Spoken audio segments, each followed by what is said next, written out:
Okay, so we were discussing the point wherein both the sides of the balance of a ledger account is not equal. तो जैसा मैं पहले आपको बता रही थी और मैं आपको अभी कंटिन्यू कर रही हूँ कि क्योंकि आपका ट्रायल बैलेंस बनाया जाता है और वो बनाया जाता है लेजर बनने के बाद, तो जो भी लेजर अकाउंट में आपका सेगमेंट, आपका जो भी लेजर अकाउंट के अंदर आपका जो आपने अकाउंट्स को रिकॉर्ड किया है, जो आपने उसकी पोस्टिंग की हुई है, जिस भी साइड शॉर्टफॉल थी, जो कि कल कैश बुक में क्रेडिट साइड थी, वो ही अमाउंट आपका ट्रायल बैलेंस में जाएगा। यानी कि जब हम ट्रायल बैलेंस में रिकॉर्ड करेंगे, तो ट्रायल बैलेंस के अंदर हम रिकॉर्ड करेंगे कैश अकाउंट और रिकॉर्ड किया जाएगा अमाउंट 4000। अगर ये दोनों साइड इक्वल होता तो ये कहीं नहीं जाता आगे, मतलब इसे हम ट्रायल बैलेंस में फर्दर लेकर नहीं जाते। इसी बात को हम और डिटेल में समझेंगे जब हम लेजर के बाद ट्रायल बैलेंस बनाना सीखेंगे। बट फिलहाल हम अकाउंट्स डिस्कस कर रहे थे, तो let's come back to the same point. कल मैंने आपको बताया अकाउंट्स की प्रिपरेशन कैसे होती है, आज मैं आपको बताऊंगी कि अकाउंट्स की क्लासिफिकेशन कैसे होती है, right? So this is probably covered in your fourth or fifth chapter. You can always refer to your book or notes, whatever that you have. And when you'll be referring to this, you'll be very easily able to find out that what is the nature of account and what are the various rules of accounting, that is rule of debit and credit, that will be used according to the nature in which it is, on which it is based. Okay, so let's start with this. So when we talk about the nature of accounts, the account is divided into two classification on two bases. First one is our traditional classification, the other one is our modern classification. सबसे पहले हम बात करेंगे traditional classification की। Traditional classification का मतलब होता है जब हम अपने अकाउंट्स को दो कैटेगरी में डिवाइड करते हैं, one is personal, the other one is impersonal account, right? Personal और इम्पर्सनल ये दो कैटेगराइजेशन है। अब ये कैटेगराइजेशन जो बनाई गई है वो बनाई गई है कि किस तरीके का अकाउंट किसी एक पर्टिकुलर कैटेगरी में आएगा, right? So let's see it further. So personal account is further classified. ये आप जो भी मैंने बोर्ड वर्क किया हुआ है, I would expect you to write it down in your notebook so that you can understand it along with me. Okay, so personal account के तीन categorization है. The first categorization of personal account is natural personal account. So when we say natural personal account, it means it includes the amount or account of a human being. Okay, natural personal मैंने कहा, natural means आप और हम, जिसकी एक God made God made entity होती है, मतलब जिसकी एक नेचुरल आइडेंटिटी है, उसको हम कहते हैं नेचुरल पर्सनल अकाउंट के अंदर उसको कवर किया जाता है। तो जो भी बिजनेस मैन का अकाउंट है, या हम ये कहें कि हमारा एज एन इंडिविजुअल का अकाउंट है, चाहे फिर वो डेटर हो या क्रेडिटर हो, उसका अकाउंट हम काउंट करेंगे नेचुरल पर्सनल के अंदर। यानी कि जो भी हमारा ह्यूमन फैक्टर हमारे बिजनेस के साथ कनेक्टेड है, उन सब का अकाउंट जाता है आपके नेचुरल पर्सनल के अंदर।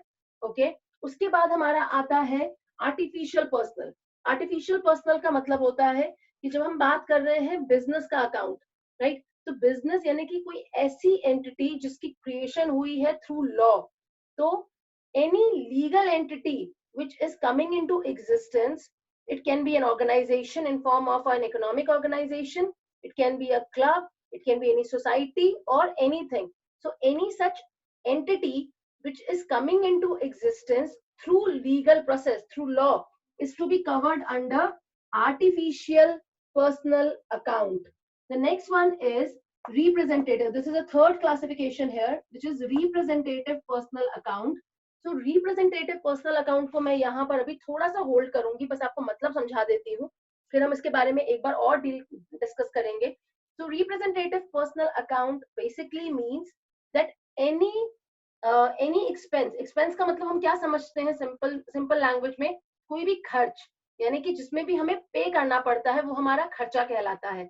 तो कोई भी एक्सपेंस जिसको हम पे कर रहे हैं, जैसे इलेक्ट्रिसिटी पे किया हमने, वाटर बिल पे किया, सैलरी पे की हमने, वेजेस पे किया, वेजेस मतलब हमने लेबर को जो हमने पे किया वेजेस, उसको जो अमाउंट पे किया उसे वेजेस कहा जाता है। तो स्टेशनरी में खर्चा किया, गोडाउन रेंट कल पे किया था, तो ये सब जो हम पे कर रहे हैं, these all are called expenses, right? Similarly हमारे पास इनकम्स होती हैं। तो इनकम्स का मतलब हो गया, सारे रिसीट्स की बात करेंगे। जैसे अगर मैं बात करूं कि मुझे कमीशन मिला है सेल्स के ऊपर, या मुझे इंटरेस्ट रिसीव हुआ है मेरे बैंक अकाउंट के ऊपर, या मुझे डिविडेंड मिला है क्योंकि मैं किसी दूसरी कंपनी का शेयर होल्ड कर रही हूँ, तो वो मुझे डिविडेंड मिलता है। तो ये जो भी तरीके की रिसीट्स मेरे पास आ रही हैं वो मेरी इनकम कहलाती है, राइट। अब कोई भी इनकम या कोई भी एक्सपेंस जो किसी दूसरी पार्टी को रिप्रेजेंट करे, उसे हम काउंट करते हैं रिप्रेजेंटेटिव पर्सनल अकाउंट। इसको पहचानने का सबसे आसान तरीका क्या होता है कि कोई भी एक्सपेंस जो आपको यहाँ पर लिखा होगा, उसके आगे अगर ऐसा कोई भी प्रीफिक्स या सफिक्स लगा हो विच इज आउटस्टैंडिंग या प्रीपेड।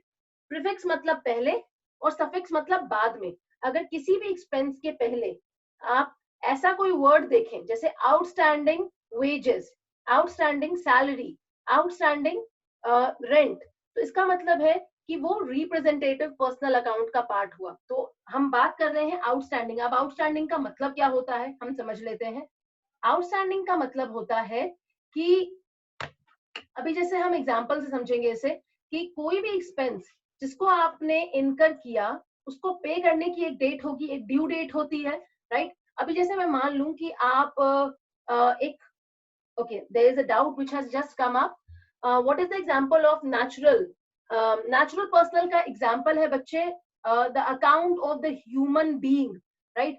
जो भी हम किसी भी natural person के लिए account prepare करते हैं वो हमारा natural personal account का हिस्सा होता है। मैं जैसे पहले बताया, फिर से एक बार आपके लिए रिपीट कर दे रही हूँ कि natural personal का मतलब हुआ कि जैसे अगर मैं कहूँ कि मेरे बिजनेसमैन का अकाउंट है, या फिर मेरा ये जो डेटर है उसका अकाउंट है जिसको मैंने क्रेडिट में सेल किया था, या जो मेरा क्रेडिटर है जिससे मैंने क्रेडिट में परचेज किया था उसका अकाउंट है। All these accounts are going to be recorded under natural personal. Natural याद रखिए, नेचुरल का मतलब है जिसकी नेचुरल आइडेंटिटी होती है उसको हम नेचुरल पर्सनल अकाउंट में काउंट करते हैं, राइट। और आर्टिफिशियल मैं बता रही हूँ, आर्टिफिशियल का मतलब होता है कोई भी ऐसी organisation, whether it is an economic यानी कि प्रॉफिट डिराइविंग ऑर्गेनाइजेशन हो, या फिर आपके किसी भी तरीके के रिलीजियस पर्पस के लिए, सोशल पर्पस के लिए, पॉलिटिकल पर्पस के लिए बनाई गई कोई ऑर्गेनाइजेशन हो, any such organisation which has been created by the law or through the rules, or by following the rules which has been created by law, it will all be covered under artificial personal account. Next one जो मैं आपको बता रही थी representative, मैं इसको फिर से एक बार शुरू करती हूँ जिससे आप इसको बेहतर तरीके से समझ सके। तो रिप्रेजेंटेटिव पर्सनल अकाउंट सेज कि कोई भी एक्सपेंस है, एक्सपेंस मैंने आपको बताया कि कोई भी पेमेंट करनी है आपको, कोई भी खर्चा है जो आपको पे करना है। अब किसी भी एक्सपेंस को जब आप पे करते हैं तो उसकी एक ड्यू डेट होती है जो मैं आपको अभी बता रही थी। जैसे आपने इलेक्ट्रिसिटी यूज की है तो इलेक्ट्रिसिटी का बिल आता है, मान लेते हैं कि हर महीने की 5 तारीख को आपके पास इलेक्ट्रिसिटी का बिल आ जाता है जो रिफ्लेक्ट करता है कि पिछले महीने आपने कितनी इलेक्ट्रिसिटी यूज की थी, राइट। अब मुझे बताइए कि आपको उसके ऊपर एक डेडलाइन लिखी होती है, यानी कि एक ड्यू डेट लिखी होती है पेमेंट करने की। मान लेते हैं वो लिखी हुई है 10 तारीख की। तो अगर मेरे पास 5 अप्रैल को बिल आता है जो कि शो कर रहा है कि मार्च में मेरा कितना इलेक्ट्रिसिटी का कंजम्पशन रहा, और उस बिल को मुझे पे करने के लिए जो टाइम मिला है वो मिला है 5 दिन का, तो 10 अप्रैल तक मुझे उस बिल की पेमेंट कर देनी है। अब 10 तारीख मेरी ड्यू डेट है जिसमें मुझे उस एक्सपेंस को पे करना है। अगर वो एक्सपेंस 10 तारीख को पे हो जाता है तो उसको हम सिर्फ एज एन एक्सपेंस ही ट्रीट करेंगे, मतलब एक एक्सपेंस जो कि इनकर किया गया और जिसको कि टाइमली पे कर दिया गया, राइट। इसका ऑल्टरनेटिव सोल्यूशन क्या है? ऑल्टरनेटिव इसका ये है कि दो चीजें हो सकती हैं यहाँ पर। एक कि आपका बिल था और आपने 10 तारीख बीत गई और आपने उसे पे नहीं किया। अगर आप उसे पे नहीं करेंगे वो आएगा आपके आउटस्टैंडिंग की कैटेगरी में। That means any expense that has got due but still not paid, लिख लीजिए इस चीज को।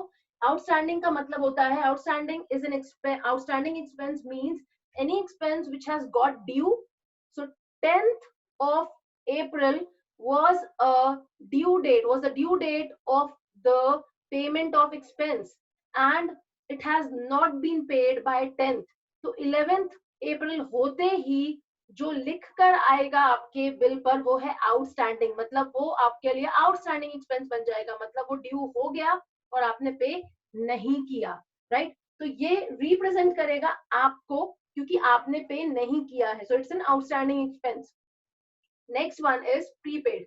ओके, सो प्रीपेड एक्सपेंस का मतलब होता है कोई भी एक्सपेंस जिसको की पे किया गया है बिफोर द ड्यू डेट. तो अगर मैं कहूँ कि मेरा बिल आया 5 तारीख को और मैंने 6 तारीख को ही ड्यू डेट से पहले पे कर दिया, ड्यू डेट थी 10, पे किया 6 तारीख को, 6 अप्रैल को, तो अब जो ये 4 दिन मैंने पहले पे किया है 4 दिनों के लिए, इस 4 दिनों के लिए मेरे पास वो जो मेरा एक्सपेंस है वो किस कैटेगरी में शो होगा, वो शो किया जाएगा प्रीपेड एक्सपेंस में.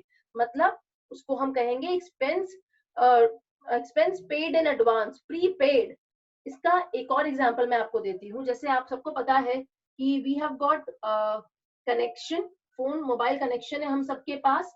अब मोबाइल कनेक्शन में क्या होता है, ऐसा होता है कि मोबाइल में हमारे पास दो ऑप्शंस होते हैं. One is the post paid plan.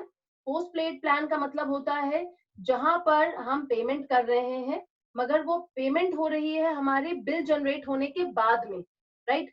तो अब वहां पे आपका ऐसा होगा कि क्योंकि पेमेंट हो रही है बिल जनरेट होने के बाद, सो आप जब बिल जनरेट होगा तो आपके पास एक बिल आएगा और उसके साथ एक ड्यू डेट आएगी जब आपको पे करना होगा, राइट. तो वो जो ड्यू डेट आती है बिल को पे करने के साथ वो उसको बनाती है expense.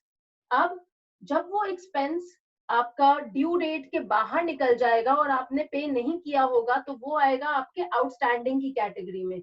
whereas if we are paying it before, that means if we are using a post prepaid connection, तो prepaid connection में क्या होता है, आपका बिल जनरेट नहीं होता और आप उसको यूज करने से पहले पैसा पे करते हैं, right.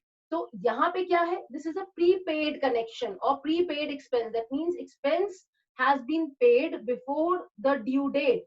So we have got an expense and there is a word which is outstanding or prepaid which is written in the prefix or suffix of a of an expense. So that is called your representative personal account. That means that will be categorized under representative personal account. Okay, so this is your expense category. Next is received in advance or accrued. ये जो received in advance और accrued लिखा है, ये लिखा है आपके income के context में. Now, what does it mean? Let me explain it to you. So, if we say that any expense which we have, sorry, any income that we have earned, there are two classification in it. One is if we are receiving any income, let's say interest. So there is one category wherein we are going to receive it in advance. That means before the delivery, before the performance of the service, if we are receiving it in advance, so that means that that segment which we have received is taken as a liability for us. That means अब हमको services deliver करनी पड़ेंगी उसके लिए. तो ये जो मेरा रिप्रेजेंट करेगा, ये रिप्रेजेंट करेगा मुझे कि अब मैंने ये इनकम रिसीव कर ली है एडवांस में. So now it is my duty to deliver the service, right? So ये भी मेरा representative personal account होता है which is called received in income received in advance.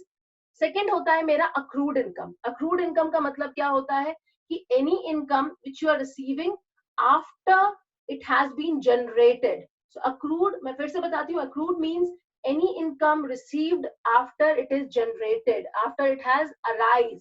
So that is called accrued income. Example देती हूँ, जैसे अभी मैं कहूँ कि okay, so I am going to receive salary because I am working. So salary will be received now in April for the month of March. That means जब मैंने मार्च का काम कर दिया तब मुझे मार्च की सैलरी अप्रैल में मिलेगी. मगर अगर मैं इसी को उल्टा करूं और मैं ये कहूं कि मुझे अप्रैल में ही मई की सैलरी मिल गई, तो यहाँ पे ये मेरे लिए क्या हुआ, यहाँ पे मेरे लिए ये लाइबिलिटी बन गई wherein I am supposed to work for the organization because I have received salary in advance. तो एक है मेरा income received in advance, दूसरा है मेरा accrued income. तो accrued income मेरे लिए होता है asset because I have already rendered my service. So now I am supposed to receive the income for the same.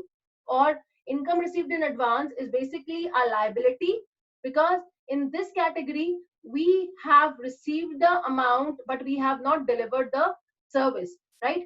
So अब किसी भी इनकम के आगे अगर प्रीफिक्स यानी कि पहले या सफिक्स मतलब बाद में अगर आप ऐसा कोई भी वर्ड देखते हैं which is received in advance या फिर अक्रूड, तो उसको आप डालेंगे अपने रिप्रेजेंटेटिव पर्सनल अकाउंट की कैटेगरी में. Okay, so let's revise it again. So personal account is divided into three types, which is natural personal, artificial personal, and representative personal. Natural personal will include the human being account, that means the account of any natural human. So it is to be taken into consideration under natural personal account. In case of artificial personal, it will be taking care of the accounts belonging to any organization. And in representative personal account, we will be taking care of all the expenses or all the incomes which are representing some party. Some party means it can be us or it can be somebody else, right? So representative personal account will include your expenses which are either outstanding or prepaid, or the incomes which are accrued or received in advance. ये चारों चीजें आपकी जब भी आपको लिखी हुई दिखेंगी ये डायरेक्टली आएंगी आपकी रिप्रेजेंटेटिव पर्सनल अकाउंट के कैटेगरी में. Okay, so I hope this is clear up to this point. Anyone having any doubt, please write it down in the chat box so that I can clarify your doubts first. Anybody having any doubt in any of the points which are mentioned under personal account?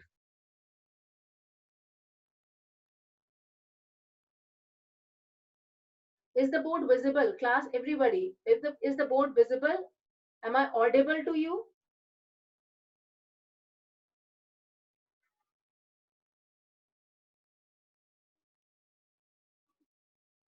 Okay, there's one doubt that I have just received is accrued income. So accrued income says that any income that we have earned but not yet received. मैंने आपको क्या example दिया इसके लिए? मैंने आपको example दिया कि any income that I have earned. तो मेरे लिए क्योंकि मैं वर्क करती हूँ, I have a service in hand, तो मेरे लिए मेरी सैलरी मेरा इनकम कहलाएगी, राइट? तो अब इस कैटेगरी में अगर मैं बात करूं अक्रूड इनकम की, that means this is the month of April which is going on and I am working. तो मई के मंथ में जब मुझे सैलरी मिलेगी वो मिलेगी for the month of April. तो मेरे लिए जो ये सैलरी मुझे मई में मिल रही है वो मेरी अक्रूड इनकम है, because for this I have already worked, right? But whereas एज अगर मुझे जून की सैलरी भी मई में मिल गई तो वो मेरे लिए बनेगी income received in advance, because जून की सैलरी लेने के लिए मैंने मई में काम जून में काम नहीं किया है. तो जून की सैलरी मुझे आइडियली कब मिलनी चाहिए थी? जुलाई में. But I am receiving it in the month of मई, मतलब वो एडवांस में मुझे मिला. So that is called income received in advance. और जब मुझे जिस मंथ मैंने काम किया है उसी मंथ में उसकी सैलरी मिल रही है, that is called my accrued income. मतलब अगले following month में if I'm receiving the income of my previous month, so that is called my accrued income. Okay, I hope this is clear to all. There's another doubt related to outstanding expenses, so let me solve that also. So outstanding expenses लिख लीजिए आप अपने पास, जब तक आप लिखेंगे नहीं तब तक आपको समझ में नहीं आएगा. So outstanding expenses means that any expense that we are supposed to pay but we have not paid it. That means expense due but not yet paid. मैंने एग्जांपल दिया 10 तारीख आपके बिल की डेट है, आपने 10 तारीख क्रॉस कर दी, आपने बिल को पे नहीं किया है. So after 10 that expense is going to be treated as an outstanding expense. और वही अगर मैंने 10 तारीख से पहले उस बिल को पे कर दिया होता तो वो मेरा कहलाता prepaid expense. Okay.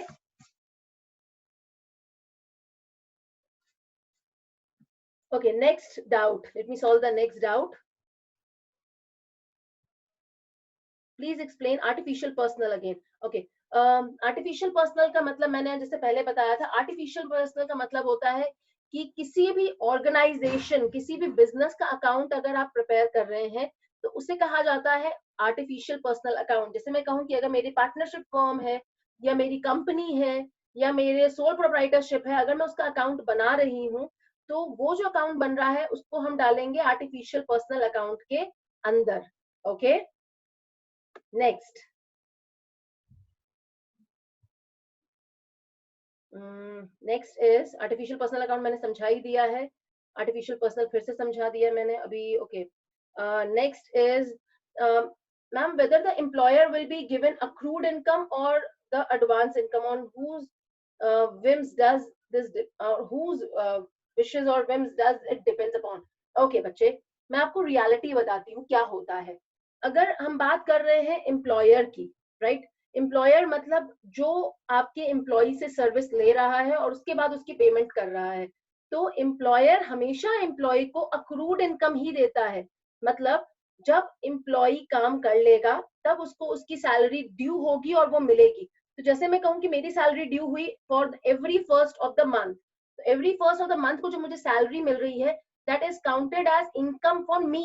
For an employee it is counted as income earned but not yet received. अगर मुझे वो ड्यू डेट तक रिसीव नहीं होती, जैसे 1 तारीख का जो दिन है मुझे 1 तारीख तक मिल गया, राइट, तो वो इनकम थी, अकाउंट क्लोज, सेटल्ड हो गया.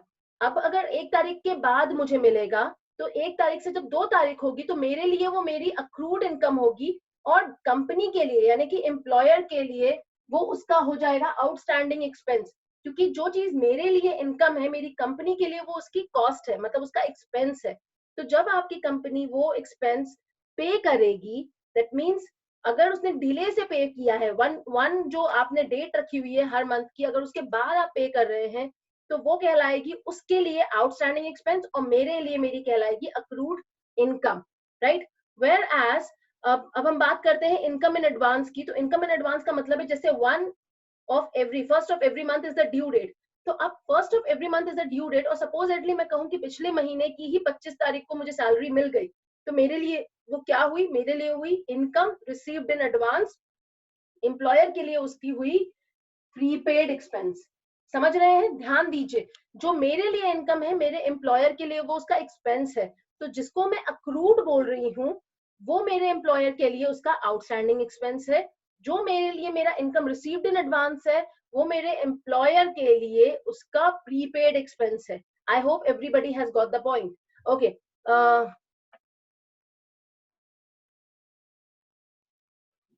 okay everyone, any other doubt, to anyone else related to this this artificial, natural and representative personal account? If there are no doubts left, let's move on to the next 2 categories, that is impersonal account के अंदर हमारे 2 classification होते हैं accounts के, and they are pretty much easy because you have already covered these concepts in the previous chapter. So let's do it. So हमारा जो impersonal account है वो divide होता है आपके 2 parts में. One is your real account, the other one is nominal account. Real account का मतलब होता है आपका वो अकाउंट जो आपके एसेट्स को इंक्लूड करता है, यानी कि जितने सारे एसेट्स हैं आपके, whether it is a fixed asset or a current asset. fixed asset का मतलब मैंने पहले ही बताया था, फिर से आपको रिवाइज करवा रही हूँ. The fixed asset means all those assets which we are purchasing for the purpose of doing our business, for the purpose of running the operations of our business is called fixed asset. और जिसको हम इस intention के साथ नहीं खरीदते कि हम उसे बेच देंगे खरीदते ही, राइट. तो the purpose is not to resale. Okay, so that is called fixed asset. और करंट एसेट वो होते हैं जिनको की बनाया जाता है या प्रोक्योर इसलिए किया जाता है जिससे कि आप उसको बेचें और प्रॉफिट अर्न करें, right. So that is called current asset. अब ये जो एसेट है आपका, ये आपका आता है रियल अकाउंट की कैटेगरी में, राइट. तो real account will include assets. Then we have got nominal account also. So nominal account का मतलब होता है कि जो अकाउंट आपके सारे एक्सपेंसेस यानी कि खर्चे, लॉसेस मतलब जैसे अगर मैं कहूँ कि मैंने एक एसेट खरीदा था 1 लाख रुपए में, जब मैंने उसे बेचा 4 साल बाद तो वो बिका 50,000 रुपए में, तो मुझे 50,000 का, और जो मतलब अकाउंट्स में अभी मैं सिंपल आपको बता रही हूँ 50,000 का एज ऑफ नाउ मुझे लॉस हुआ है, राइट. मगर जब हम इसको अकाउंट्स में कैलकुलेट करेंगे, so how are we going to calculate it? We are going to do the actual cost of the asset minus depreciation each year. तो मान लेते हैं कि 1 लाख रुपए का जो एसेट था उसमें 4 सालों के अंदर आपकी 40,000 की डेप्रिसिएशन लग चुकी है, तो आज के टाइम 4 साल बाद मेरे एसेट की वैल्यू थी 60,000 रुपए। 60,000 रुपए में आपका जो एसेट है उसकी वैल्यू है, बुक वैल्यू है जिसे हम कहते हैं, और बेचा आपने 50,000 रुपए में, तो आपके पास जो अमाउंट है वो कम आया है, so it is a loss.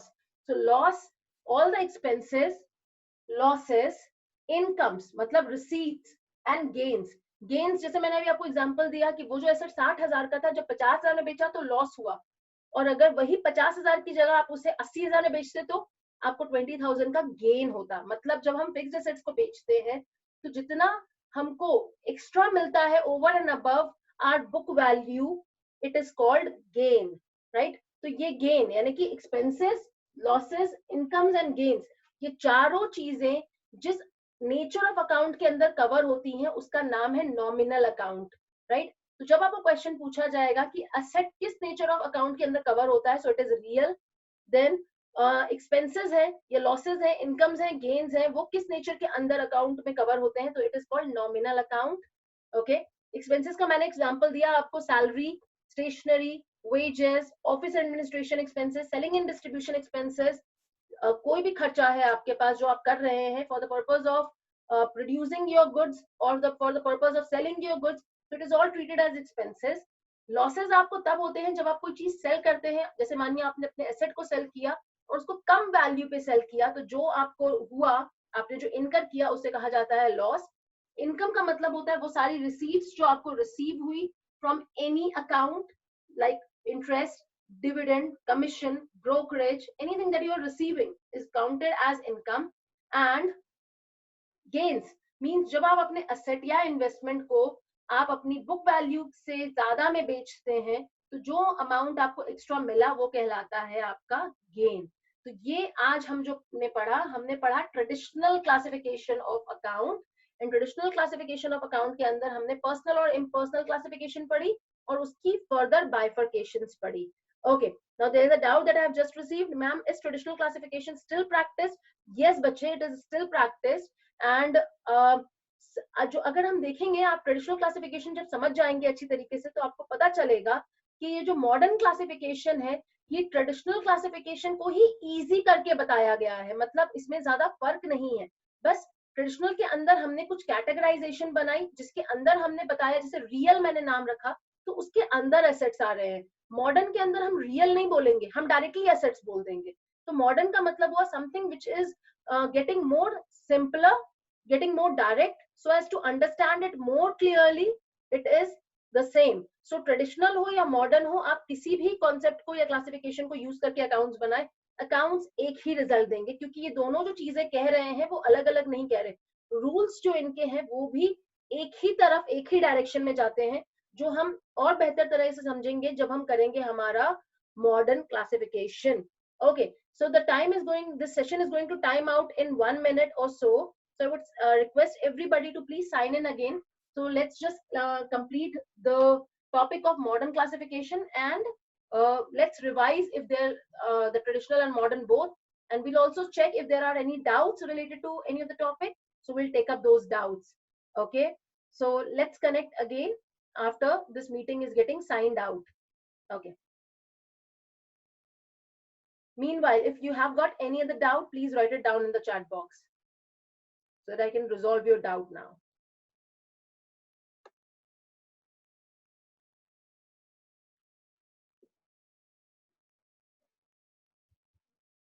Okay, I suppose there are no doubts left. Okay, everybody. So let's meet in the next meeting today.